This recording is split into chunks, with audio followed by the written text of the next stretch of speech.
Okay, we are in the Ozempic era. Until we find out that like Ozempic is making people's like fucking throats explode or something, or like making people develop goiter, everyone's gonna be on that shit. Okay, turns out Ozempic is like also fucking possibly like has secondary effects, like other side effects that are positive. Cigarette Overlord, thank you for the 5, get the subs. Ozempic has been around for diabetes, I know, but now it's like fat medicate. They're using it as a way to like tamper. They're using Ozempic now as a way to suppress appetite. Pretty sure Ozempic already has a black box warning for thyroid cancer. Okay, well, I know. Well, that's why I don't take it. But like, people definitely, I mean, Ozempic is like definitely broadly prescribed now, and it will get even crazier, for the record.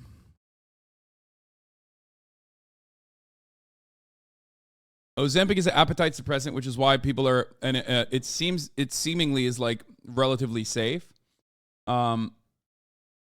So they are prescribing it like fucking crazy. It slows down your digestive system. All the women in my family except me. You want cancer but be jacked, or do you want not to be jacked and not have cancer? The answer is clear. No lie, Ozempic has been shown you shit yourself. Literal warning about at the correct moment. Wait, really? I just checked. I'm right. It's extremely rare, but you're right. As more people use it, the incidence of thyroid cancer will go up. Yeah, it had the capacity to create thyroid cancer in the animal trials. I looked into it a lot because, the boy also needs to shave off some pounds, okay? And has a binge eating disorder. So it would be nice. But it's not worth it. For me, at least. Especially right now. There's no reason to do it. But from what I understand, I thought you hit your goal. Yeah, I'm trailing around in the 240. In the 245 to 248 area, but I still have a long ways to go. I want to get down to. I still want to get down to fucking what do you call it? I want to get down to 220. I want to have a 6-pack abs again. And so a new medication, a new drug labeled the King Kong of weight loss, is going to be available in approximately 1 year. This diabetes drug led to 20% or more weight loss in up to 57% of the people who took the highest dose. The worst part about Ozempic is that, the FDA is inevitably going to fucking crack down on it, okay? They're going to crack down on it, or they're going to restrict the amount that you can actually fucking release to the market. And when that happens, America is going to reach a new level of obesity no one has ever seen before, called omega obesity, okay? I'm telling you right now, Ozempic and any kind of appetite suppressant drug, as a matter of fact, will be very good for you while you're taking it, okay? However, when you're off of it, and people will inevitably go off of it because they don't have access to the medication, because it's too expensive, or because they like change the, I don't know, they restrict it or something like that. And there is shortage of Ozempic as far as I understand already. It creates a process where you're so reliant on the drug for appetite suppressant that you eat way fucking more than you did before. Okay? You eat way more than you ate before, and you gain all the way back and then some, okay? It's also kind of fucked up because it's, medication for diabetes. So, like, there's diabetic people who need it, like, literally need it, okay? For survival and stuff. So, I don't know. How fucking wild would it be if this is how we get healthcare in America? No.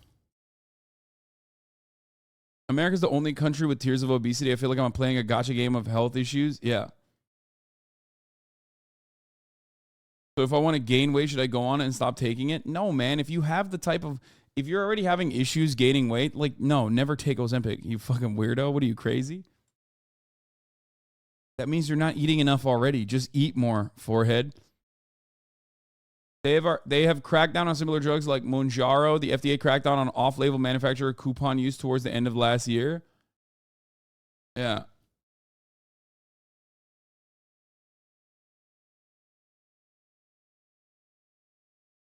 I'm surprised you haven't learned some type of martial art or fighting style. I don't have enough time for it. POV, you can't eat and everyone's taking the meds that make you eat aware. It's not even approved already for people who aren't obese for weight loss. Bro, listen, this is purely anecdotal, okay? But from what I know, especially in Los Angeles, baby, it's been out here, okay? Let me tell you something. I've known about Ozempic for some time now. This is only becoming more, like, I never knew it by name. My dad actually was suggested to use it many, many years ago. He had diabetes. He doesn't anymore because he did the gastric bypass and stuff.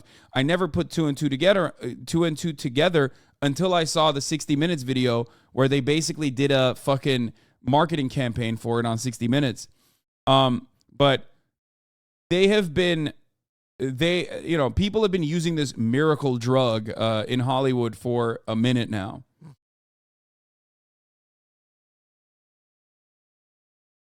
Took a similar drug. It often makes you sick to your stomach. How to take an anti-nausea med with it. These formulas are so highly linked to pancreatic cancer. Yeah, people have been using it like a lot. Jonah Hill, Post Malone, every fucking fat celebrity, or like not even fat, but like slightly overweight celebrity that you've seen that like got got peeled out of nowhere has probably taken Ozempic.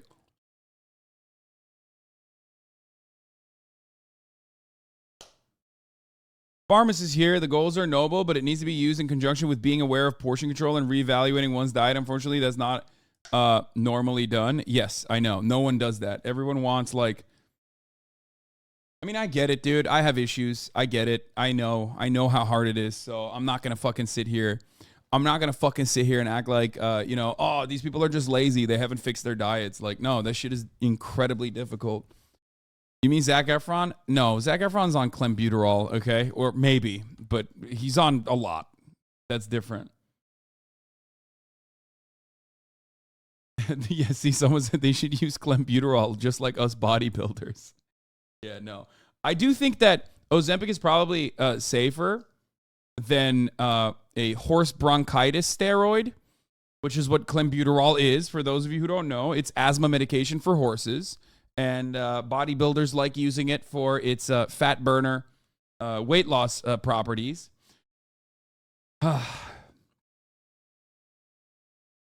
On that Bradley Martin cocktail, yes. It is a bronchial dilator for horses.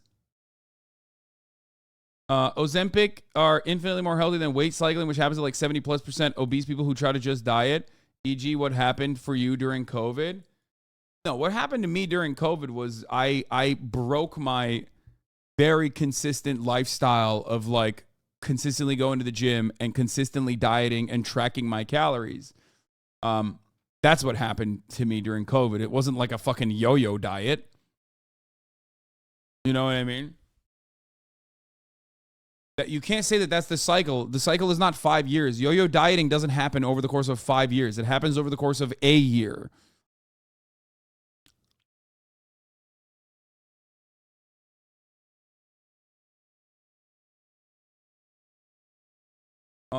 Anyway.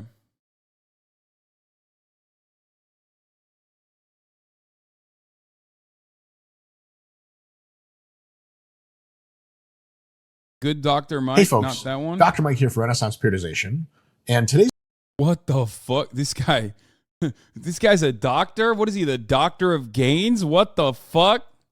Does he have a doctorate in being brolic? I'm going to weigh in on a bit of a fitness controversy that's kind of happening. And bro, I've never seen a doctor that's... Dude, if this guy was my doctor, I'm trusting anything he gives me, okay? I love this guy immediately. Holy fuck, dude. He punches the tumors. He literally has a doctorate in being brolic. Bro, this is the most thumb-like doctor I've ever seen. He looks like he got a doctorate in criminology, okay?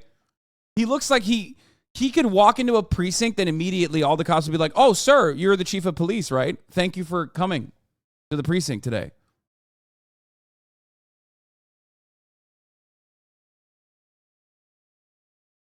I love him. I immediately love him. This guy's awesome. I don't know who this guy is, but I fucking love him.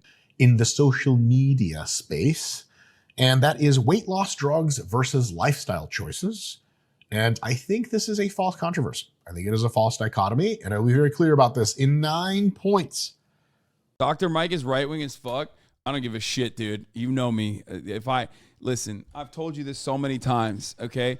I don't care I do not care what people's like personal ideology or background is. If someone has done that to their body, I respect it. I know how much time that takes, okay? Let's get to the point. So here's the thing to set this up.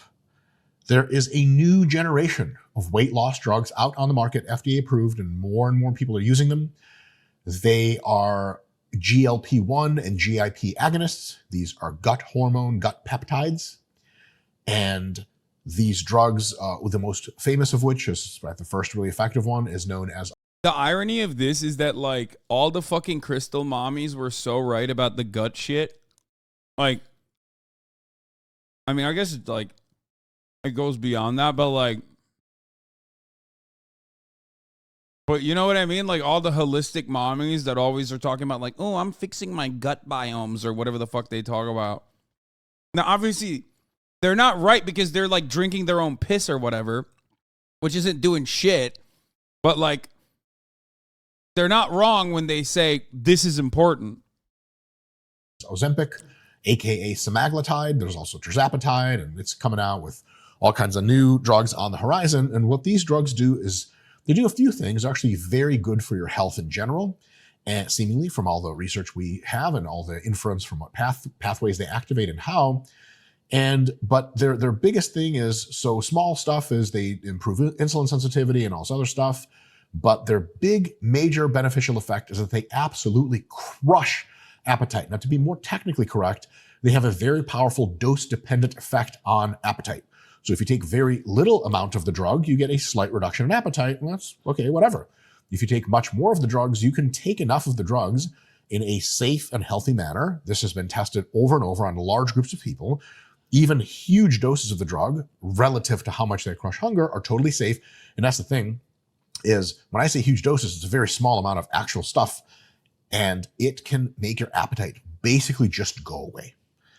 We don't want appetites to go away because we still want people eating food, but as you can imagine, if we titrate the drug appropriately in a particular patient that's taking it, we can kind of set their hunger levels at, anything we want. So if you're...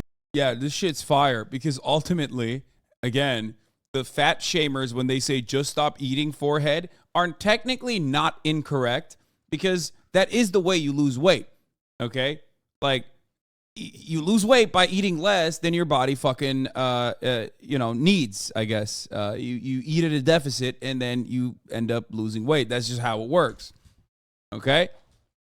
So this technically just shuts off that fucking part of your brain that is responding to your, gut biome or your gut, I guess, that says like, I'm hungry. I need to eat, please. I need to eat real bad. I need to eat more. Your normal hunger level has you consuming 4,000 calories a day, and thus you're overweight and in bad shape. We can give you just enough drug to get you down to 2,000 or 2,500 calories. Doesn't this make them 100% right? No, just like the holistic mommies, they're 100% wrong, even though the technicality behind it is correct. It's just saying to a fat person, just stop eating, fatty, is demonstrably bad, okay? It has the reverse impact, okay? That's why it's wrong. Like, they're right that, like, technically it's calories in, calories out. They're wrong when they constantly fucking are fat shaming and saying, just stop eating, just stop snacking, because that part is so fucking difficult and they will never understand it because they've been skinny their whole lives until they hit like a wall. Calories, and over a long time you will lose lots of weight and then just stay there. If you continue to take the drug, it seems that the negative feedback loops from the research we've seen so far are minimal, if non-existent, perhaps. So thus, if you continue to take, let's say, a milligram of Ozempic every week, you get that same milligram of effect every week for a year and a half at least. There are other drugs that do this in a different category of drugs altogether. Modafinil, for example, is maybe the first neurologically enhancing drug, you could say, the first smart drug. What? Yo, what? Isn't this guy a doctor? What the fuck's he talking about? Modafinil? No. Hello?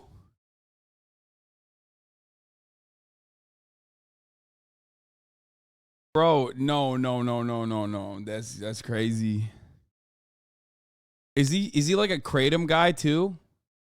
He has a PhD in sports physiology. Oh. But still.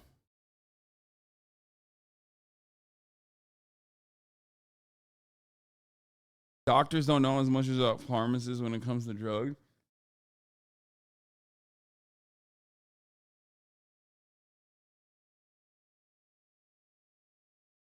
Modafinil is narcolepsy medication.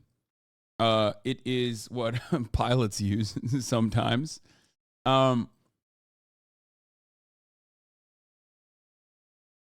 He is a doctorate in gains. I wasn't wrong, by the way. That's weird. But people basically make it seem like modafinil goes hard. That shit would make me see shit while being wired at JJAEP. Shit was wild, dog.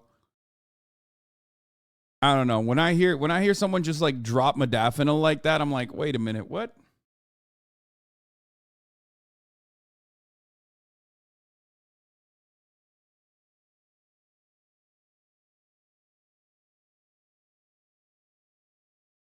Ever to some extent. It's used mostly to keep people awake for various things, but it also seems to be a cognitive enhancer. Modafinil doesn't seem to have a negative feedback loop. You just take it, you get the same effects. You take it one day, you take it the first time you take it, and the 500th time you take it, it gives you the same identical effects, which is really cool. So these drugs are really neat in that they do this. Now, more and more people have been taking them, and some people in the fitness industry have brought up what they think is a problem. And they basically saying, if you give people this drug, it takes the onus off of them changing their fitness and health habits. For example, their propensity to make better food choices, and you're just masking the problem. It's like drugging away the underlying problem, right? And yeah, I mean, but you can use drugs like Ozempic, or you can use drugs like even Adderall, Ritalin, Concerta, Vyvanse, and things like that to fix portion control and make better health choices, especially if you train your body to eat a certain way. That's it. That's just, but a lot of people, unfortunately, when they get off of the drug, then go bananas mode and eat like crazy. He isn't saying no side effects. He said no tolerance develops. That's kind of crazy. There is a lot to say about that. There's a lot to say about that. And I'll kind of put forward my thesis in 9 separate points. And please let me know in the comments what you guys think. And if you find the points contentious, please let me know on what inferential or evidentiary grounds you find them contentious. And we'll get to chatting in the comments about who's marginally more correct or incorrect. All right, so here we go. So point number 1, it is absolutely true. I do agree that the drugs do not get you directly to eat healthier. They definitely get you to eat less. But eating healthy is still something people should try to do, and something we should, in the fitness industry, advocate for our clients and our followers and et cetera to do as well. Okay. So yes, absolutely. I don't agree with just taking a pill and saying, hey, look, the pill solved it all, because the pill didn't solve it all. Now, what did the pill solve? There's actually 2 situations here, 2 issues, 2 problems, not one. One problem is people eat too much. And 2 is people eat also unhealthy. So there's the amount of food they eat, and then what it is that composes that food. 2 separate problems. They're interrelated problems, but nonetheless, they can be bifurcated into 2 separate problems. And modern weight loss drugs, and in the future more and more effectively and for less money, have essentially knocked out problem number 1. Like, how much you eat is a pharmacologically now solved problem, which is crazy to say. I can't believe it's 2020. I guess I can believe it's 2023 and I'm saying this. We live in the straight up future, but like, that's a big deal. Like, that's nothing we've been ever able to say.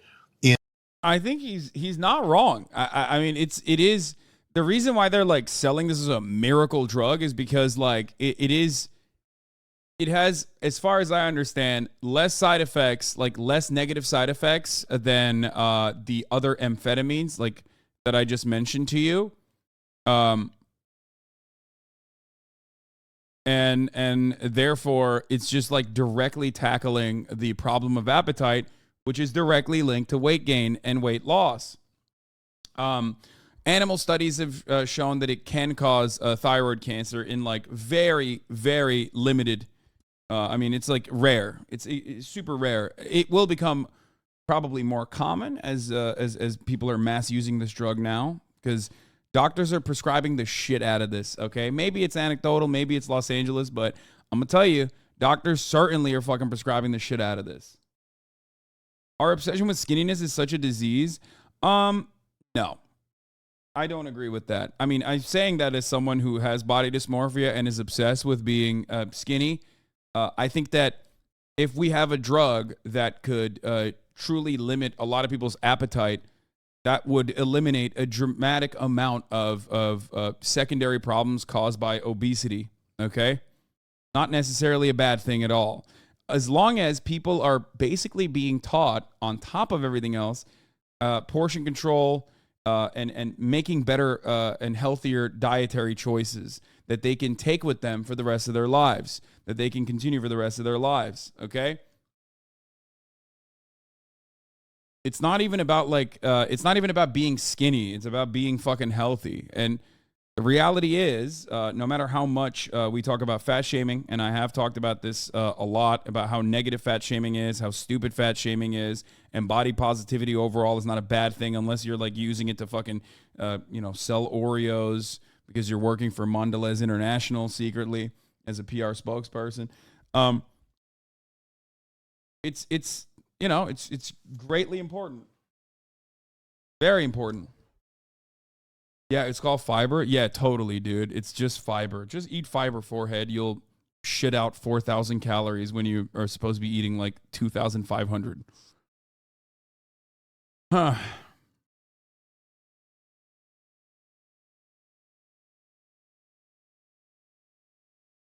In the weight loss and obesity space. Okay, so like, they give you it as long as you respond well to the drug, which almost everyone does, especially if the doctor titrates it and you are honest about your responses.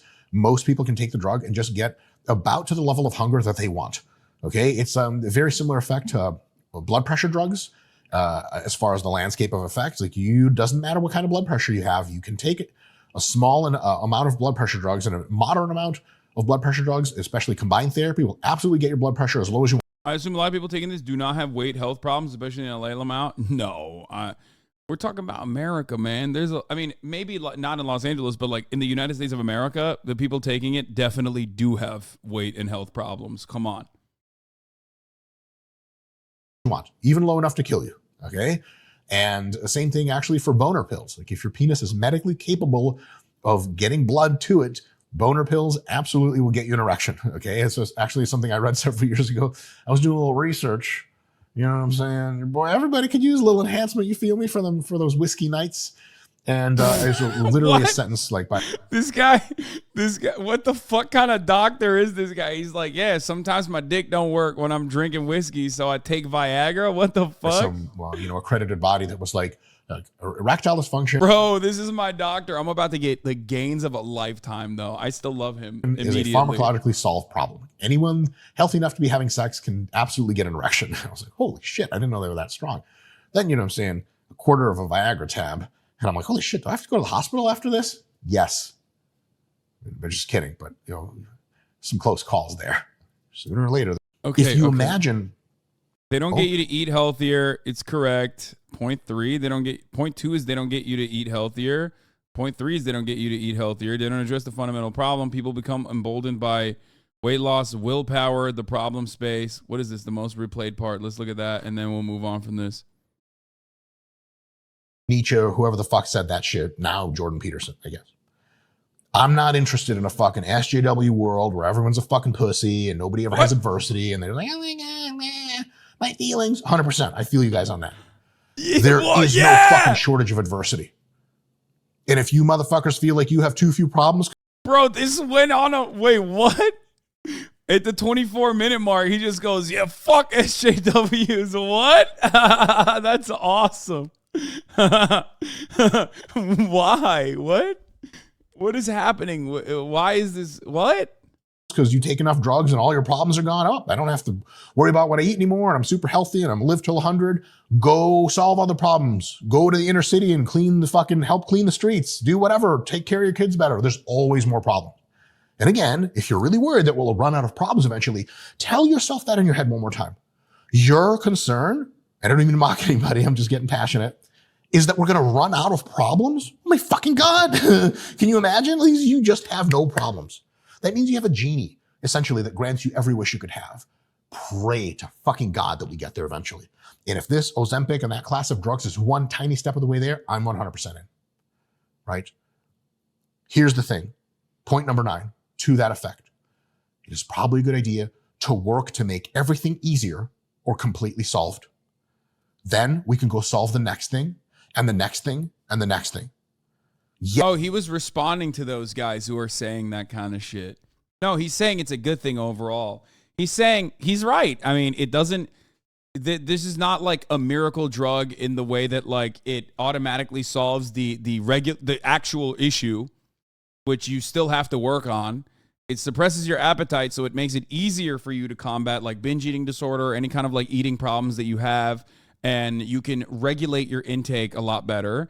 It's a good thing. It doesn't fully solve the problem. And when you actually don't fucking, when you get off the drug due to shortages or whatever the fuck, which can happen and it has happened, you will then yo-yo diet because you didn't actually, fix the underlying the underlying issue. You did not fix your diet. You just took a supplement that made it easier for you to not eat. That's it. So, he said, I agree with the anti-SJW shit though, Hasan. I mean, yeah, that part is fine. But he's still saying ultimately that, adversity and adversity is important for character development, but it doesn't matter. It's still better to like fix these issues, and yes, so we can move on to other because shit. You have a car that means you don't know how to stable and train and take care of a horse, but instead you could have a job that trains large language models to solve every other fucking problem we have. He's right. It's a matter of perspective, and it's a matter of understanding that just because you get rid of one challenge doesn't mean that you are now soft pussy who's never going to get challenged and is going to wither away and just spend more time in mom's basement. I like this You guy. could always do that, but you could have always done that. We've had a standard of living since the 1950s in the United States where pretty much everyone could get their food and basic medical care and a place to live on minimum work per week. And so like anything you do now is bonus points anyway. So if now you have less of a problem of people having hunger, don't you worry. Yes, that problem is no longer an instrument by which people can improve themselves. It is not an instrument on which they can flex and make their willpower better because it doesn't exist anymore. You just take the drug and you're fucking done. Lots of problems left over for us to fucking get into and try to solve and really improve our willpower and our internal value as people. Because a big part of having self-actualization and being really at peace with yourself is being able to work on making yourself better and regularly challenging yourself. And again, we have a shitload of problems left over. Bucking, world hunger, world peace, all that shit, mortality, aging. So this guy supports universal income and houses for all homeless people, right? I'm not kidding. He strikes me as the type of dude who would. Like, I think you're hyper focused on the aesthetics. Like, I don't think he's like the average like David Goggins type dude. I don't think he's like the average David Goggins type dude who's like, no, actually, we can't give houses to homeless. Yeah, he said he's a libertarian. You're coping. But he just said, like, it's okay to fix some of these fucking issues so, like, you can focus on other things. Like, for example, when we have, with the invention of the internal combustion engine, we no longer have needs for fucking horses, but now we can, like, work on other shit, like language models. Okay? He's anti-SJW, which, like, is the normative position. I'm sorry, okay? So when you hear that from a guy that looks like that, you immediately assume he's like super, super reactionary.